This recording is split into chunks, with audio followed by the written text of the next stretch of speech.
So I've given you an example of the glowfish. I've given you an example of genetically engineered humans. I've given an example of converting a female mouse to a male mouse. What about making Mighty Mouse? Well, what happens if we take a growth hormone gene and we isolate the growth hormone gene using genetic engineering, and let's say it's from a rat, and we stick it into a mouse, and let's just say we engineer that growth hormone gene so that when you add a metal to the water, let's say you add copper to the water that the mouse eats, the gene gets switched on. We can do that. We can make a gene so that it responds to a chemical.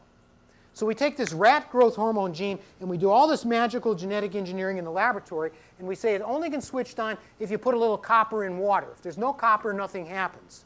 So that means you have a genetically engineered mouse, drinks normal water, develops totally normally. You have a genetically engineered mouse that now has a rat growth hormone gene in it. That hormone gene works everywhere in a super way. We've engineered it to be an absolutely super gene. We've done this all in the laboratory by techniques you're going to learn in this class. And now we have that mouse drink that magical water with that little copper in it. And notice we get Mighty Mouse, awfully bigger than the little mouse. So now we've engineered for body size.